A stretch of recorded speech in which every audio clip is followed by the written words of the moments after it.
I'm just going to keep throwing ads in your face with my own ads, boys. Welcome back to Town Hall Heroes. Enjoy the Bloodlust trailer once again. Follow up on that. What?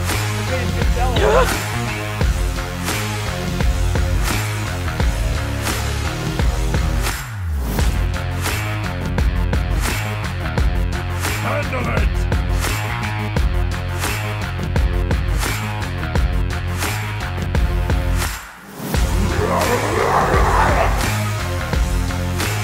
Real talk, I can't wait. I am so hyped to cast with you and Duncan.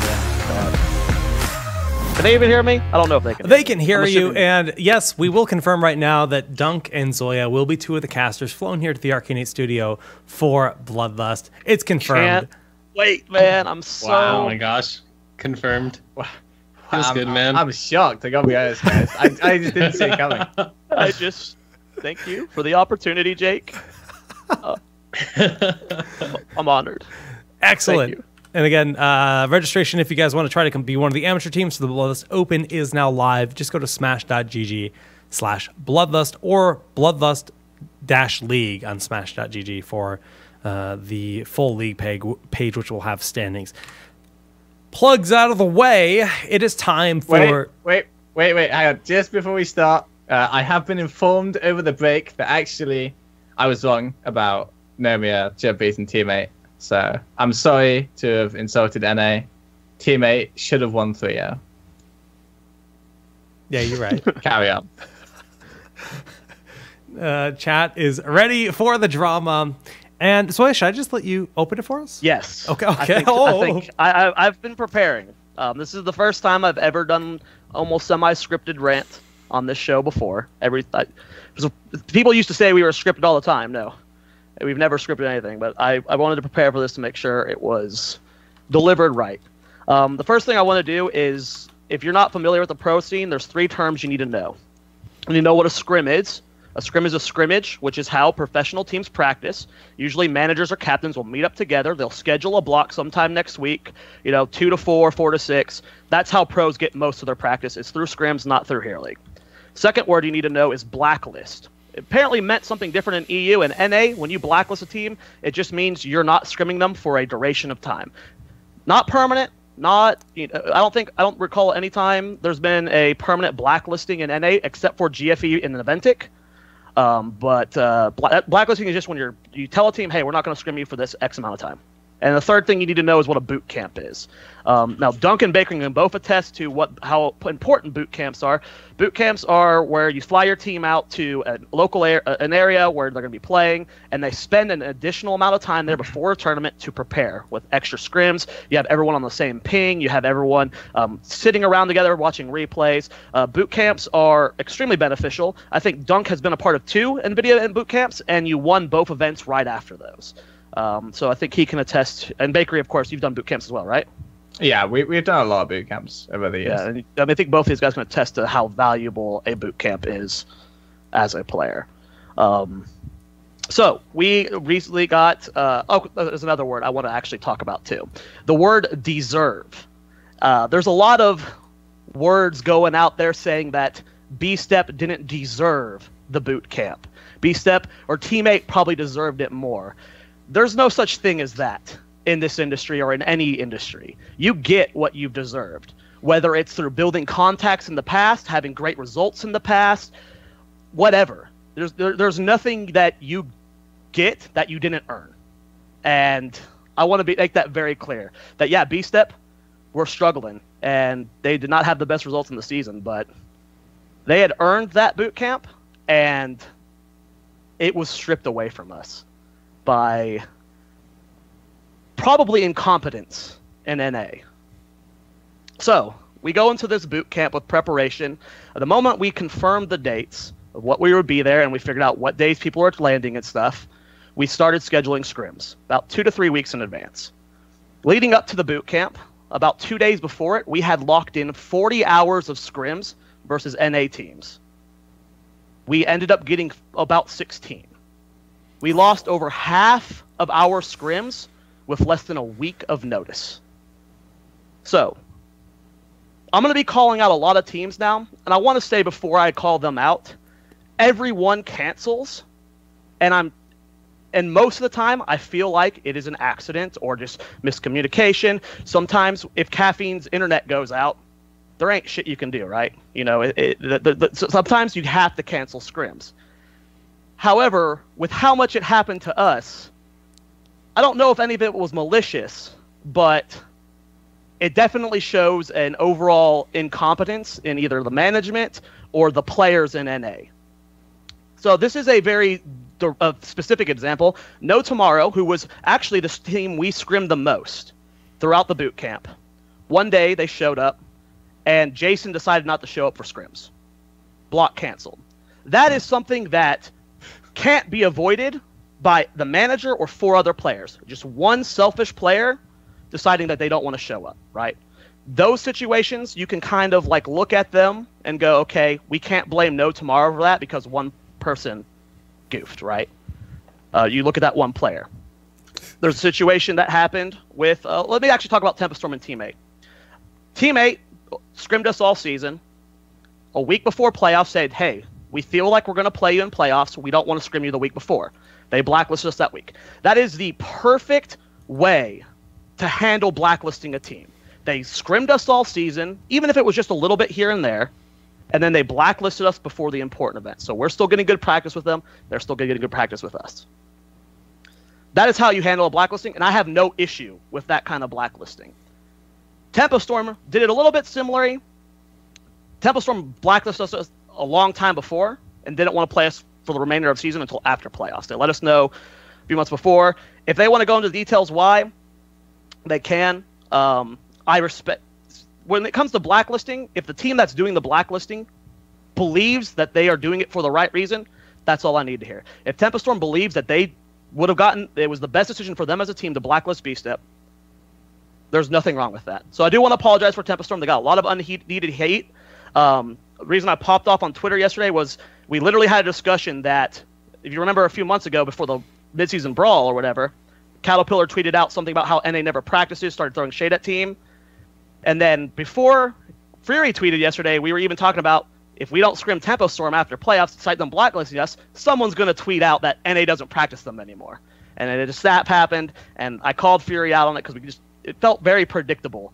They didn't deserve the amount. They didn't deserve that Reddit thread though. So I do want to apologize to the players of Tempo Storm because they handled the blacklisting. So when they blacklisted B-Step, because this is kind of a foreign thing to me who's not part of a team, they straight up say, we will not practice with you, period. They tell you straight up, that, or at least they did. Tempo Storm did. Tempo Storm did. That's there was a bit of a drama with the actual but they straight up told us we're not going to scrim you anymore. We'll play you after playoffs. We don't think we're going to get better. And that is completely fine. Wait, so they just said B-Step's booty and not worth our time? No. Oh, okay. I got excited. That was some good shade if it was true. No, they didn't say that. Okay, anyways. So then you got some more. So you got the Team Freedom style. Again, we weren't scrimming Noventic because they weren't scrimming. So that leaves Gale Force Esports. Gale Force Esports, 2 weeks, the moment we knew the dates, I messaged Gale Force Esports right out the gate. Like, we have this boot camp here. Take whatever days you want. They instantly responded with, we want all your 2 to 4 blocks that week. 2 to 4 blocks are the hardest to fill, especially last minute, because a lot of teams don't scrim those hours. It's too early for some Pacific players. So 2 to 4 is always hard to fill. So we filled up our full 2 to 4 blocks 2 weeks in advance. A few days later, I get a message from them. They're like, hey, you want scrims for next week? I'm like, we're already scrimming you 5 days in a row. Oh, you are. They realized their mistake, and they had scheduled with another team as well. They just, for some reason, those days didn't go on the calendar. And instead of meeting us halfway, splitting the blocks up between the 2 teams, or giving all the blocks to the team you scheduled with first, they gave us one of the 2 to 4 blocks back, and another block another day at a different time. So that went great.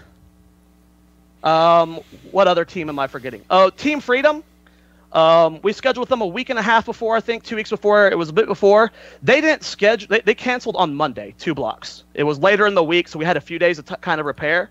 They I guess there was no communication between the manager and the players of who they were scheduling scrims with. Because anytime I schedule scrims with a team, I go, hey, we're playing Team Freedom first. Are you guys okay with scrimming this team this week? They said, yes, we'll just, practice mechanics and not draft. That didn't happen on Team Freedom's end. So Monday, Team Freedom's manager gets a message from the players. Oh, we play B-Step first. Cancel all scrims. So there goes our Team Freedom scrims.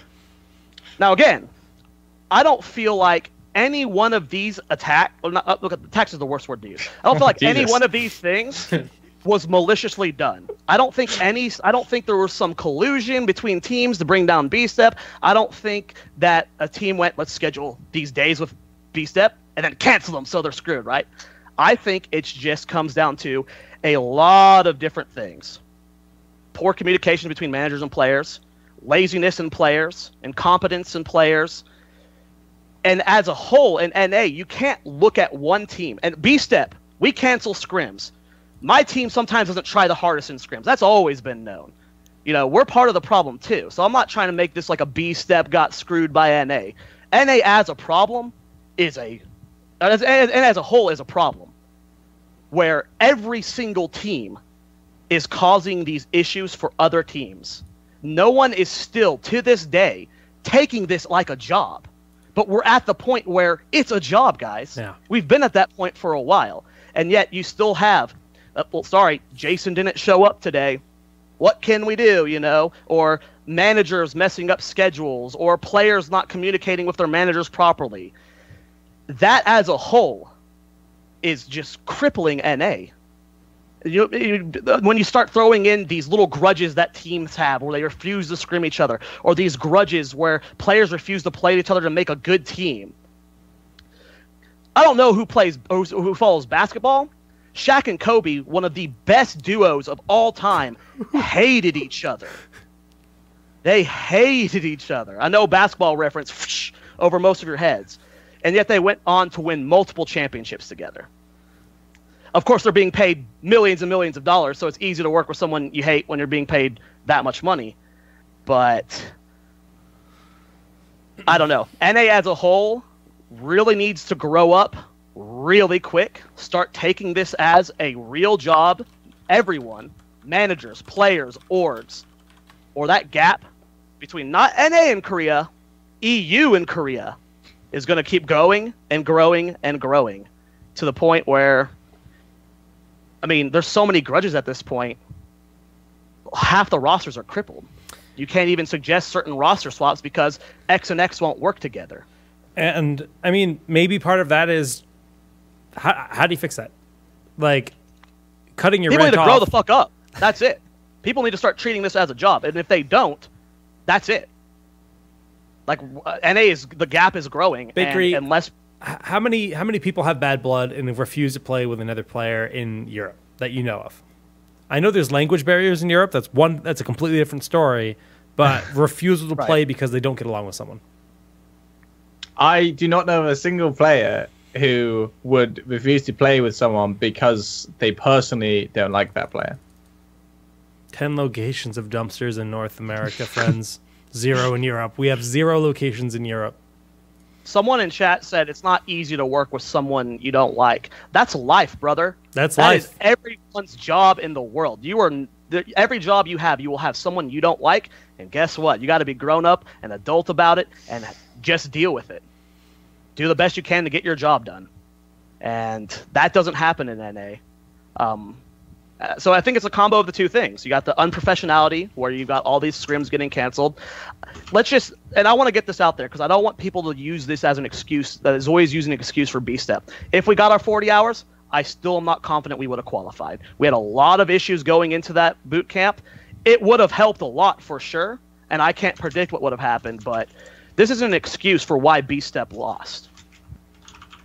But because of, again, I don't think nothing was malicious. It was all just negligence and, sloppy work or whatever, lazy players. Thousands of dollars went into our boot camp, and we got bodied by the players in NA. We've brainstormed plenty of ideas with NVIDIA and MetaThreads on how to fix this for later boot camps. So we're good for future boot camps, but unless NA starts getting their shit together, we're never going to get better.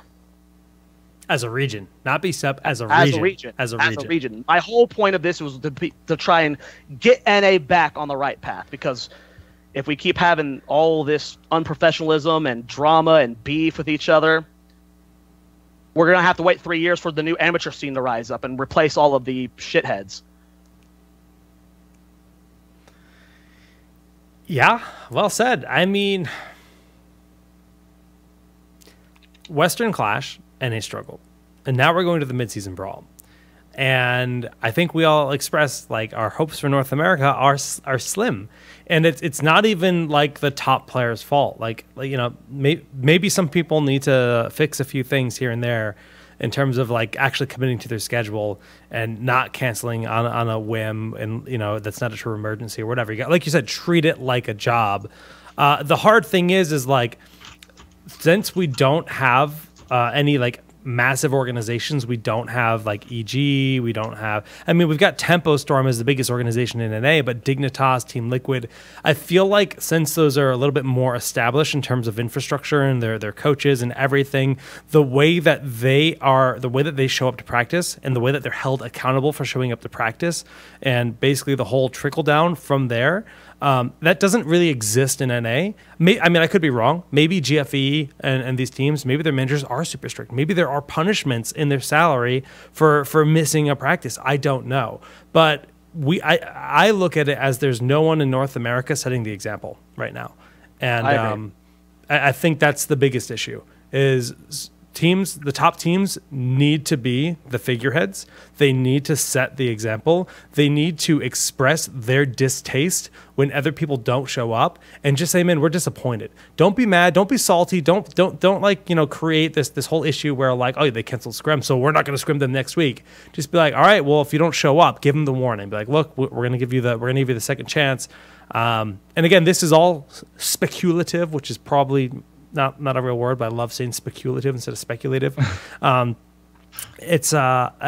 there's clearly massive stagnation in North America, even with HGC having a league this year. Yeah, it's a tough situation. I just really wanted to try and set the right tone with this speech, that this is fixable, and everyone is to blame. I know I called out very specific situations. Every single team and every single player and every single manager has screwed up scrims, has just not showed up randomly for whatever reason. There's not a single player or person in NA Heroes of the Storm Pro scene that is not guilty. Sure, some are more guilty than others, but everyone can be doing better to make NA great again. So what you're saying is this can be fixed by making a lot of roster swaps? Yes? Those are happening, so hopefully that can also help. You know, and this also goes back to the amateur conversation we had earlier about them playing on the same patch, because we did play a lot of Wiz's team on the Korean server, and we did play LFM and stuff to fill up those blocks, and you know, that hurt practice too a little bit. But overall, though, I would like to go back to the NVIDIA Boot Camp and say it was an amazing experience. The whole thing blew my mind, and there's a constant urge for a team house in these contracts that HGC teams are looking for. This is the number one feedback I always give to new players: boot camps over team house. My experience with the Tempest Storm team house was awful, and unless it is hyperly managed with, you know, nutritional coaches, you know, the players have to listen, like it has to be in the contract, players listen to X and X managers. Funyun tracking devices. Funyun tracking devices. Team houses are not what you want. If you can get into your contract that you got a boot camp before every LAN that you qualified for, that is infinitely better than a team house, in my opinion, for the state of Heroes. Boot camps are amazing, and even though we did not get the best practice, I think we all walked away from it better people and players. It was a great experience. So, boot camps, guys, they're great. Should have done NVIDIA for doing that. That's like NVIDIA and at MetaThreads. MetaThreads paid for our flights, and NVIDIA housed us. That's amazing. That's really, really cool of both those orgs to do that. And yeah, I mean, it's really sad to hear you guys got 16 out of 40 hours planned for practice. obviously things need to get corrected. If NA thinks they can compete at the global stage, they can't do that. They can't do that. Like, you got to try hard 100% of the time. Bakery, how often would you say you got your team sandbags in scrims? Sandbagging is as if you're fighting a sandbag. So imagine being a boxer punching like a sandbag, right? You're not going to try too hard. You're just gonna let it flow, right? So first off, I'm not gonna be comfortable answering that question going into mid-season. But second off, I don't think that sandbagging is a sign of anything other than strategic thinking. Yeah. You can get good practice without, giving it your all. You can still be tryharding, but you don't have draft to. Might be a little bit. Wait, hang on. What? You can try hard in game, like mechanically, you can try hard, right? But with this game is 50% draft. You sandbag the draft, you try hard in game. You're still giving people good mechanical practice, but if you've got a pocket murky pick or something, you don't necessarily want to be, showing that too often. So you run similar comps that might not work as well, but you get the same idea, and you still try hard in game. You're just not giving the scrim itself your full, 100% because you're giving a fake draft. Sorry, I phrased it weird originally. Sandbagging. I just like saying sandbagging. Well, hopefully some things will change there. Zoya, you really cooled your head a lot in the time from yesterday to now. I'm proud of you. Writing down your facts was a good strat.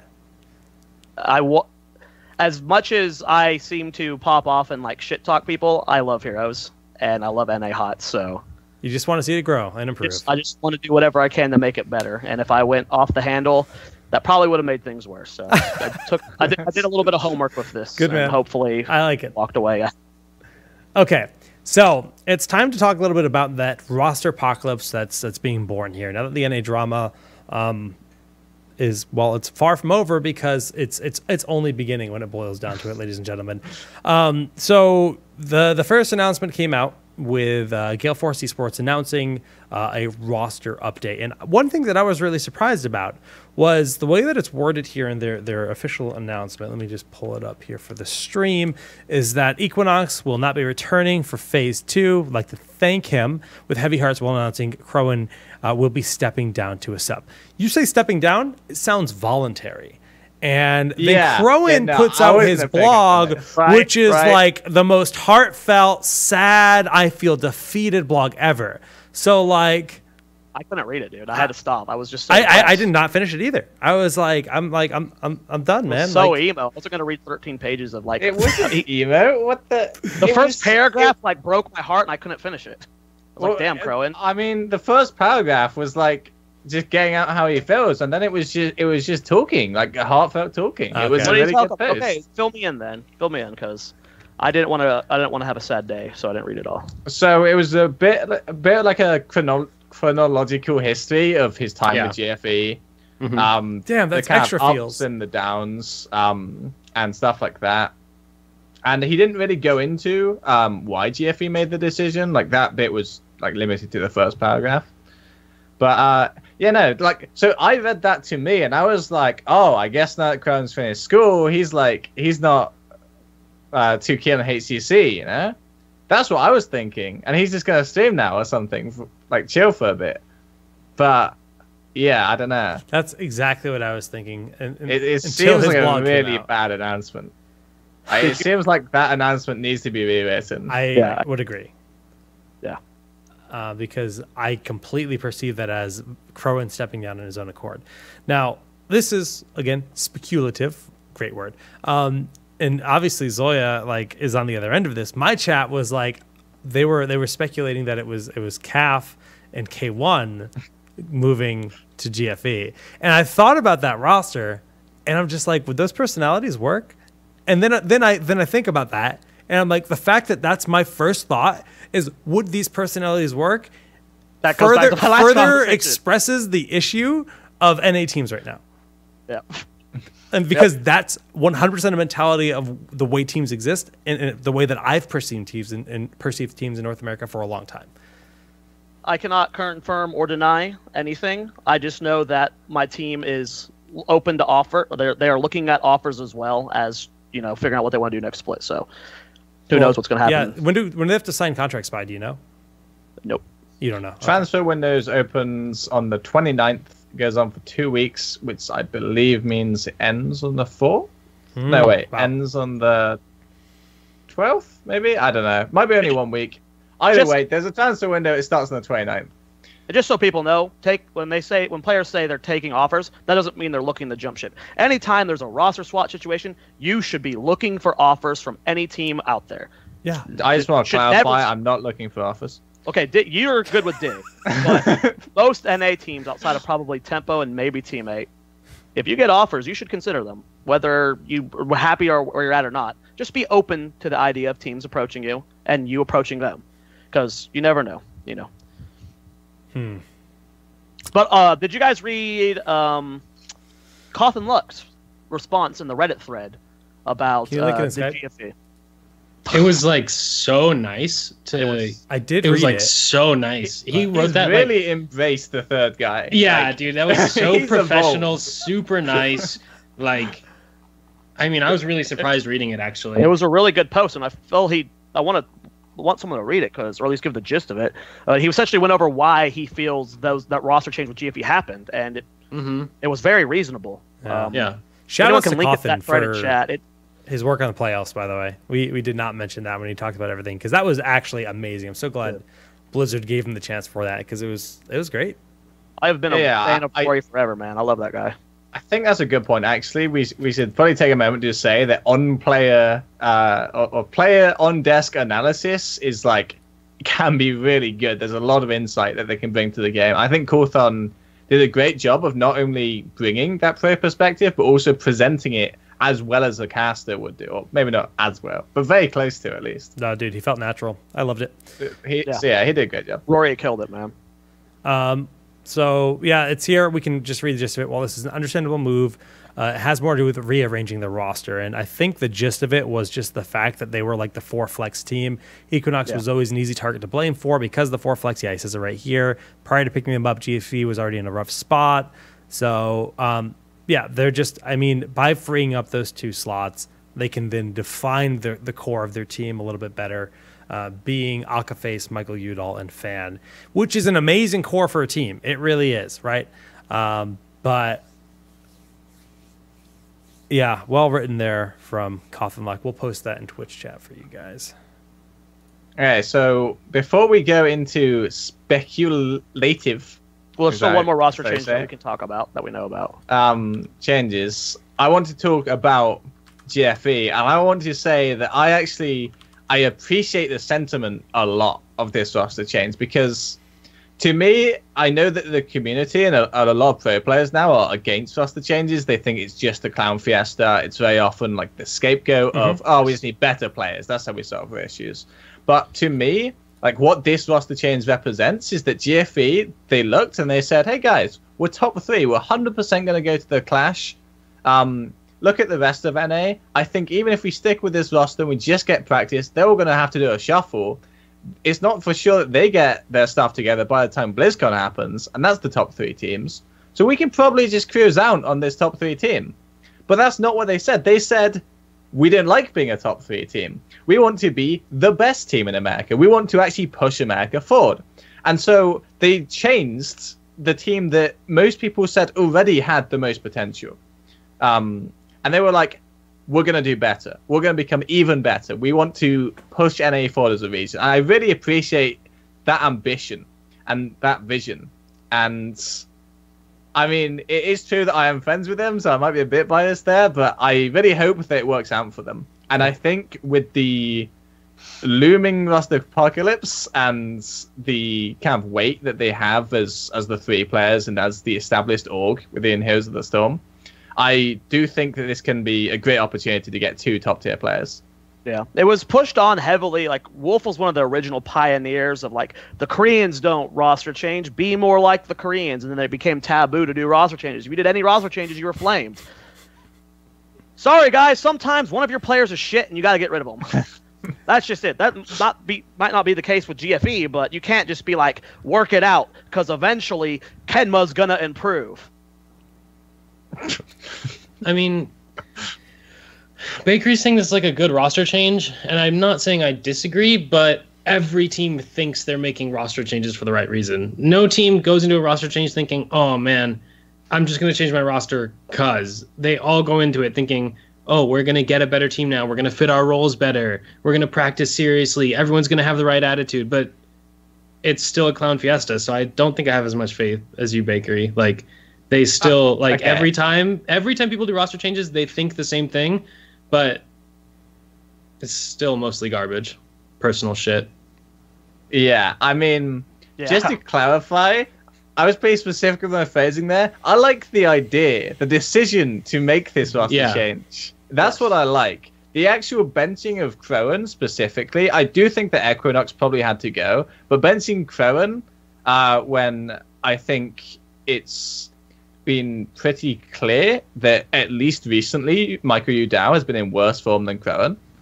I think there's a lot of arguments about can they even get an upgrade to either of those players, because they're both pretty good, and stuff like that. But yeah, I like the ambition a lot. I want to give that a shout out because I want to see a resurgence of roster changes and good roster changes. Yo, Twitch chat, I just want to say I love you because you guys are having a field day with this. Every little shot, even the little shots Bakery's given, they love it. That's what they live on. They're fueling the Bakery in Zoya. So we do know some other roster changes. At least, I believe, at least one other one was announced. We have a tweet here, and then I think it was an announcement on the stream. Insomnia, Team Freedom, tweeted, and I quote, "Man, what the fuck?" And I believe he then announced on a stream that he has been removed from Team Freedom. The word I heard was benched. I also heard benched. Which means they're looking to do tryouts for his role, and I'm assuming means he can re-try out for his role. And if someone that shows was up that's my better, interpretation as well. then that's what happens. So, what do you think? Is that needed? Was Insomnia's Team Freedom's weakest link the problem? I don't know. I don't think it was like very clearly him. This is just another one of those NA situations where it might have been something behind the doors. I don't know. It could have been a number of things. It could be personalities. It could be that, like, you know, he wants to stream a lot and they want more of a practice schedule. But based on what we talked about earlier, that seems unlikely. I don't know. Don't know. Impossible to know the details without asking him directly. So that was a bit surprising. Are there any other Rosterpocalypse yet? It's happening. It's not over, boys. We've only begun. Well, okay, so I think everyone can make the assumption that Kenma has to go. But the Crucible's this weekend, so like the Crucible's in like 3 days. If there's no replacement already, like they're not even practicing. Maybe that's why they're not practicing, to hide their new member. I mean, like I don't know what's going on. I'm just saying I'm kind of hoping that Noventic losing the Crucible because there's a lot of talent, which in my opinion is like tied up in that team. Like I actually think that Zuna, like in terms of skill ceiling, if he gets the right situation, is actually one of the best players like in NA, possibly even the West. Yeah. I think Biggie potentially could be a world-class ranged in the future, and these players are stuck on the bottom team in NA. It's like I just want that team to disband, and I just want all the players to go everywhere else and like actually perform to how well they can at this point. I think that if that team makes it through the Crucible, they have potential to fix that roster and do great things with it. Biggie, Tomster, and Zuna all have such great potential. So if they make it back through, I don't think it's going to be... I mean, clearly there could be a chance where they 8th place again, but if they make it back in, there is a chance that they come back 3 times as strong. Though I also agree with what Bakery said. If they don't make it and they disband, there are suddenly a lot of good free agents. So I think both situation can work for either way for that team. Yeah, if you manage to pick up like Tomster and Zuna, or Tomster and Biggie, whatever, like. Okay. So here's a slightly different discussion. So let's say, that I am Big E. And just to clarify, this may or may not be Big E's position. I have no insider info here. Right. So I am Big E. Now, actually, I just got an offer from Tempo Storm. Tempo Storm want to replace third guy. He's transitioning to an analyst role in the future, and I'm going to go join Tempo Storm as Big E, okay? Now, it's now in my best interests. Oh, wait, no, this example doesn't work. Nice. Good start. All right, we're going to switch over to EU, right? Okay, cool. Right, we're switching over to EU. So I'm Poilk, the Range Assassin player for Team Zealots, one of the up-and-coming talents, very similar to Zelia in that aspect. People have been looking at him since he started playing, maybe 6 months ago, and he for sure has the skill to be on one of the better HCC teams. So if he wins the Crucible, then he is locked to Team Zealot, and he cannot roster change. So let's say that I'm Poilk, okay, I'm Swedish, I've got an offer from Fnatic, because Swimpy, he's becoming the new third guy, and he's transitioning to his analyst role, okay? So it's now my best interest to just run down mid, because if I qualify, I am then locked to a much worse team, because you cannot roster change if you qualify. Really? I think that's a real issue. I think that's a really big issue. No, that's not true. It is. If Noventic qualifies with that roster, they can't make a single change. I don't think that's true. No, Noventic can, but if wait, like imported support. Okay. So you're talking about yes, okay. I understand now. I see what you're saying. That doesn't apply to Noventic, so that was a weird. The HGC team doesn't have any incentive to throw. Because they could just leave the team, right? Like, there's nothing that prevents even, like, let's say all five people on a, like, I don't know, let's say all four people on Noventic want to leave the team and join better teams. There's nothing in the HGC that says they can't all leave the team and get on other HGC teams, is there? Like, what happens to the slot? I assume it would then go to the team that just beat. I think there would be another match, or whoever was the lowest pace. I don't know. Yeah. But it's interesting. Yeah. Yeah, that's a sticky situation if that was to happen. Bakery. Yeah, I mean, so like as much as we like to like throw shade at like Kenma and stuff, like he's still an HGC player, right? He may not be the best player in the world, but he's still a professional player. So even with them going in, however half-cocked or whatever they plan on doing there, you can't sleep on that roster at 1 second. So I think there's a good chance that they requalify. I was being serious, chat. Kenma might not be the best player in NA, but he's still an HGC pro, which is a lot more experience than a lot of these amateur teams have. He knows how to play in a marathon. He's got the stage experience. So I wouldn't sleep on Noventic too much. There's a chance, that a really good chance, I feel, that they don't fall out there. Roster changes afterwards. Don't have a clue, obviously, what's going to happen there. But I could see Noventic coming back. Well, I believe that is all we have in terms of updates for roster changes in North America. There are more to come. I think this is going to be an ongoing theme for a few weeks now until the teams must be locked in. Again, and I like to do these little bullshit teasers. There have already been some other roster changes too that aren't public, and you don't know about them, chat. And they're pretty crazy. Okay, here's one I would like to speculate on, because I can speculate on this because I actually have no inside info about this specifically. But I'm just going to guess that the reason Arthalon is grinding Hero League now is because he's got an offer from No Tomorrow to get a spot, assuming they stay in the HGC. Oh. I would be willing to put like 50,000 imaginary points on that. High rollers. Don't get using his brain there. It's almost like Arth and Urho have been friends for a long time, too. Yeah, so here's the question. Who gets kicked off No Tomorrow for Arth? Speculation. Urho. Because they're friends. I can't speculate because I know. Okay, so Zoya's out. Wait, hang on. You can't say Did that. you just confirm Arth won to know tomorrow? Okay, no. Okay, if they go through roster changes, I know which end's gonna get. Like, there's a war on No Tomorrow. One side versus the other.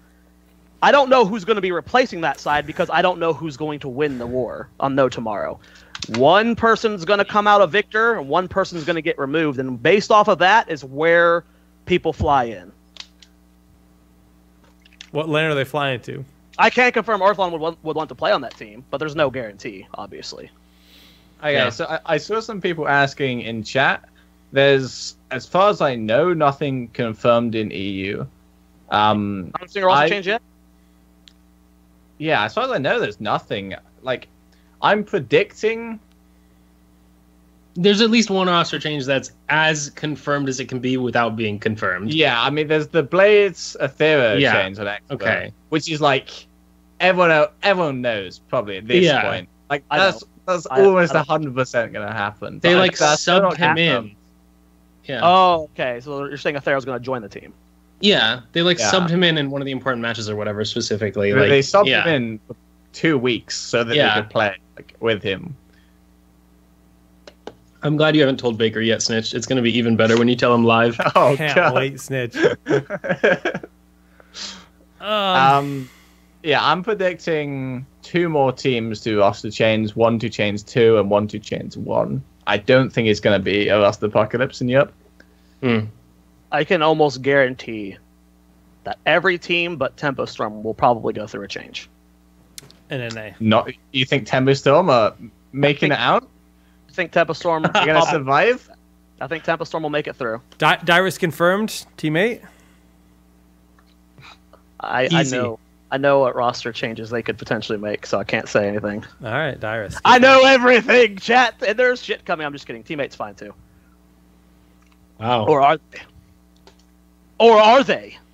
See, I'm still confused. He just said Tempo is fine, guys. They're just sailing straight over this. Smooth sailing for Tempo Storm. You never know what could come out of my mouth. That's true. Do you think Tempo... I mean, do you think there's a chance that Tempo makes a roster change, Bakery? I don't know. I don't know Tempo well enough, to be honest with you. But, like, I know that if I was on Tempo, I'd be advocating a roster change. Because it's, I believe, coming up on almost a year. Am I right in saying that? Or is it, like, maybe 8 months with, like, the same roster? And yet, they went to... It's a while. They went to BlizzCon. Failed to improve themselves or the NA region. They went to China, the same thing happened, and then they went to the Clash, and the same thing happened. So at this point, I'd be saying to myself, like, do we want to be the best in NA, or do we want to be a contender to actually take series off of Europe, off of Korea, and off of China? Okay. And if my goal was to be a contender internationally, then I would make roster changes. Okay, so let's say you're June, because that just transfers as a support. Who would you... on Tempo Storm, say, because you say you would do roster changes. Who would you cut? Yeah. And who would you try and poach? I would cut Cawthon because to me Cawthon is old enough, and I think he was key to the development of that team. As an older kind of influence. Senpai is what we call them. Yeah, exactly. Bring experience to the team. You make Rory sound like he's going to come out with a walker. Like, shit, man. He's like 33 or something. He's like low 30s. But yeah, so I would most likely say that he can improve further, and I would look to get someone like Big E or K1 to replace him. That's what I would do if I was on Tempo Storm. Or that's what I would advocate for if I was on Tempo Storm. Lights dinging in Fury's head right now. Caterpillar's like, dude, Bakery's right. Fuck Cawthon. Bakery just exploded Tempo Storm before they go to the midseason brawl, and now that's going to be their part of the master plan, guys. They're going to lose to Dig and be like, oh my god, if we had faith in Cawthon the whole time, easy win. That's so funny. Bakery did not want to comment on anything. He's just like, he's old. He's just too old at this point. He ain't gonna get better. Get him out of here. Third guy, it's his calling. his true being. You just got bodied by someone who can't even drink legally in the United States, Coffin. I hope you just got called old by an actual Child. 20-year-old. That's so funny to me. I don't know why. You're still 20, right? You haven't turned 21 yet? Or are you 19 still? What are you? I'm 20 now. Yeah. 20 now? Okay. Yeah, getting old. You know. Happy birthday, Bakery. That was a long time ago. Zoe is hundreds of years old by now. Okay, let's talk ancient. about the All-Star game. Moving away from the roster apocalypse, that we will continue on the next show. Now, Blizzard is doing an All-Star match for the time over in Sweden at DreamHack, where you can cast your own votes. Vote for me. And you should absolutely vote for your favorite players that are not part of TownHall Heroes. Looking at the list, here are your options. We've got Breeze, Quack, Schwimpy, Smexy, Wubby. You get one of the 5. Chat, you get to choose my votes. Schwimpy and Mene are the two of it. You got to go for if it's an all-star match, sex appeal. Mene and Schwimpy, whoo! That is what I call raw sexual attraction. The third guy's on both. Oh, you get one. I thought you got one you on each get team. one for you. This is a struggle. Ooh. I mean, there's only one guy with green hair, so easy. God, no. Absolutely. That would be the last person I vote, and I don't even know Zalia. I mean, this is the only Twitch emote I have. Actually, Snitch would be my third vote, probably. I don't have a Snitch emote. I don't have a Bakery emote. I don't think I could stomach voting for Bakery, as much as I love him. I don't think I could ever do it. I'm disappointed. I'm sorry, man. I'm voting for Mike Hogu. Then you got NA. I voted for June here just because I think he's the most adorable person on the planet. I'm voting for third guy. I voted for Glarung because I didn't want to get replaced by a support main in June or Butts. So. Damn, that's strategy right there. Third guy's got to get the vote. All right, Latin America. I picked Hamtaro here because that was the best cartoon ever. Do you guys ever watch Hamtaro? Hamtaro, when you work together, it's much better. My best friend, the hamster show. I voted for him because of that. Typhex is really good, actually. Yeah, but Hamtaro, dude. Typhex, was really good. Then he played at the Western Clash, and it's very obvious that he plays Overwatch now, and Heroes is just kind of like his side honey. You know, no, I think he's back because Overwatch didn't really take off. How a lot of people thought it would. Dead game. Pick Hamtaro. That sounds familiar. Chishute's my boy. I gotta pick Chishute. Gotta pick him. Arcaner with the mustache. Like, how do you not vote for that? Yeah, I mean, I voted for him, but now it's come out that he might not be there. I feel like I might have wasted my vote. Right. I voted for the middle dude because he looked fly as all hell. Elmia, that guy looks fucking. That looked dope, and he looked like so like I'm ready, bro. So Arcana put this out, I think, during the show tonight, and TLDR is. I mean, I haven't read this whole thing, but he's busy with school, and this is a tough call for him to try to. I don't think it's busy. I think it's more his university is like, yo, you got to take this exam, or you got to get the hell out of here until next year, or something like that. And then he's like, but the exams at the same time as my dream, and they're like, yes. So it sounds like a really terrible situation, honestly. Like, really just unlucky, I guess. I don't know. I feel pretty bad for him. Yeah, man. I can't imagine going to a school and having, like, Blizzard and DreamHack write you letters saying, no, we need this guy here to play in a tournament that's going to be broadcast across the world. That's literally, like, we're flying people in all across the world, but don't worry, the date of your finals is more important. Like, how can a college even say that? It's absurd. It's insane. That's pretty rude, but that's, I mean, ANZ. That is step it up. Still a large portion of the world. We're still fighting that battle to make sports more mainstream and acceptable, one step at a time. So, fun little story. When we were interviewing the teams at the Western Clash, we got to sit down with every single team that was competing at the event. And this guy that was once known as Benjamin is now known as Fat 94. And he told us the tale that when he played online, everyone would just be like, "You're fat, you're fat, you're fat." They would just call him fat. And he just owned it. He's just like, you know what? I'm gonna change my handle to fat. So when you call me fat, I'm like, he's like, so yeah, what's up, man? I'm Fat 94. Good to meet you.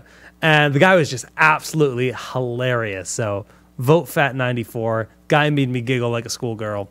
And I'm not a robot. Are you sure? That's my team, boys. We got it.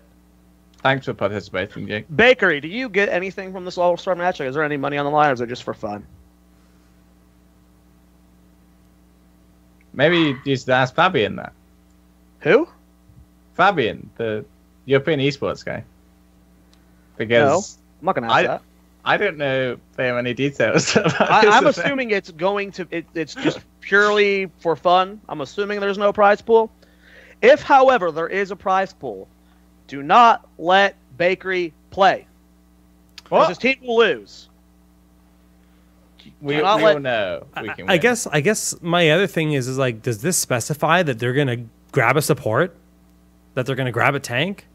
Because the website doesn't actually. I assume they'll do top 2 rated in each role or something. But Like, the website Yeah. doesn't tell you the role. They Yeah. haven't figured out how they're doing.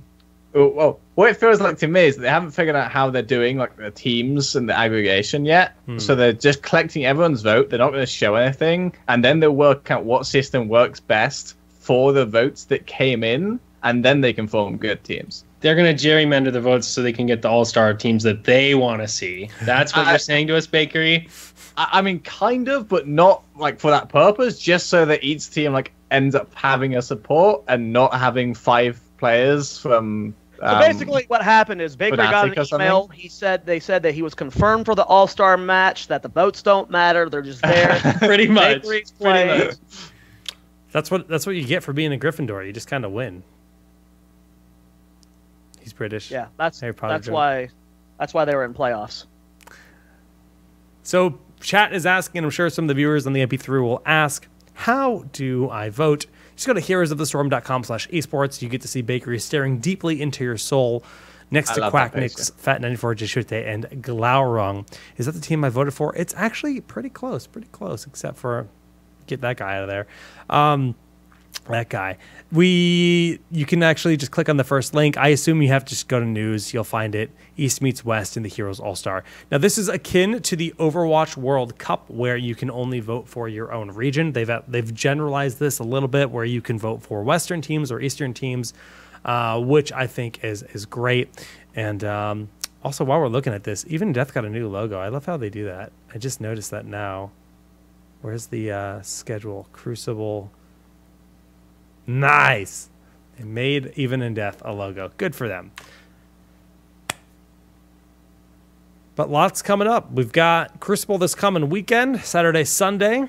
Be sure to tune into that. That's going to determine whether or not the teams stay alive or fall down into the nether. And mid-season is around the corner, just a few weeks away. It is, in fact, time for shout-outs, though. Any final things we might have missed talking about tonight? No, just NA, brace yourself. It's gonna be a bumpy ride. It's gonna be a bumpy ride. All right, Plug and Bloodlust open one more time. You can register your team now, completely open to the public. Just go to smash.gg/bloodlust or /bloodlust-league if you prefer to go directly to the portal that will contain standings. Both URLs are great. There will be 4 cups and then a finals for 2 spots into Bloodlust. Zoya, shoutouts, my friend. Well, first shout I want to make is to Mr. Danatos Bakery. Best of luck to you, brother. I guess not across the pond for you because you live there, but it's still across a pond. It's across a pond. Okay, so across the pond that you will cross. Best of luck in Sweden, man. I hope you guys have great success there. I want to give one shout out. I know the conversation earlier was hyped up and stuff. I do want to say one shout out though to Team 8. I think Team 8 is the leading example right now for NA Heroes. Maybe not when it comes to like right mentalities and stuff, but whenever they cancel scrims, it's always because of an emergency, and they handle the blacklisting perfectly. So at Team 8, you are currently setting the standard for how NA should be operating at scrims. So please keep leading us forward. And that's a shout out to you know, the rest of my panel, you guys are great. I love you, Zoya. Baker Rizzle. Oh, sorry. One big thank you for MetaThreads and NVIDIA for the boot camp. I had to get that Good in. save. Good save. Okay, so shout out to Zoya for making tonight's show very popular. Everyone tuned in to see the sick drama, and then it just never turned up. So a bit disappointing. Sorry, man. I wanted to go harder. I really did. Yeah, so obviously shout outs to Team Dignitas, shout outs to my team. You can watch us play at the mid-season brawl, which is coming up in around 2 weeks, maybe around 3 weeks, I believe. We're going to try really hard when we're boot camping for the event. And if you're a fan of the West, then now is the time to tune in, because EU is going to compete with Korea and NA is going to compete with China, and we're both going to do really well, okay? So tune in. We're going to make you guys proud. You better. And also, I won't be on the show for a very long time now, but I enjoy it a lot. I'll be looking forward to coming back. We're going to miss you, man. Yeah. He's going to focus on the... Come back a champion, bro. Yeah, got to focus on mid-season brawl. This is a $250,000 prize pool. So take some time off from the show and scrim. Dunk Train. Oh, Baker, anything else? Nah. Okay. Dunkus. Shout out to Snitch, the best green-haired Heroes of the Storm player. Other than that, I've just been streaming a lot. You can catch me on Twitter to find my streams, or twitch.tv/dunktrain, and I'll be streaming after the show in about an hour. I have an errand to run, but other than that, not much. Good luck in the mid-season brawl, Bakery. I'm going to be rooting for you guys and Fnatic, especially NA LOL. Dude, keep at those streams, man. Keep working out, dude. You're fucking killing it, bro. I love it whenever I see your tweets. Dunk Train live. Dunk Train is now live. Yeah, for me, it's really just, you know, going to be focusing on Bloodlust. I'm not going to DreamHack, but that will allow me to focus on Bloodlust and making the event as dope as it can be. I'm at least going to have Dunk Train and Zoya here with me, maybe more pending basically budget. It's really hard to fund these events, but of course that's something that you guys can help with. Well, we're already well on to funding some of the cool stuff for the tournament, and I'm totally looking at the wrong tab right here. Boom, good enough. So again, thank you guys so much for the contributions. Hot Pepper goal is at $1,000 raised. That's $1,000 directly into the prize pool, $1,000 to help fly people in early for a live TownHall Heroes preview show. Inverum, that's someone else you can unlock, and a bunch of other things here. All kinds of sweet merch you can buy. But more importantly than the crowdfunding right now is its open registration. As I've said like 5 times tonight on the show, you just go to smash.gg/bloodlust-league. And you can see our pretty little page here with the dates, the registration. You just click register, sign up. All the members on your team do need to register for the event. And this will serve as basically a North America practice for amateur teams during the downtime of Open Division. So Open Division is going to be completely shut down during June. And we're going to fill that gap with Bloodlust, but it also ties in beautifully for our event. So I think it's quite harmonious to just be able to throw those events in every single week and drive that into our main event. Thanks so much for all the support into Bloodlust. Thanks for tuning in to episode number 145. Before we know it, it's going to be 150. And Bakery, I know we'll talk to you offline, but kick ass when it comes to Midseason Brawl, because I'm looking forward to watching the boys at Dig take names, making us Western nerds rooting for our teams proud. We'll see you next time. GG's and have a good night.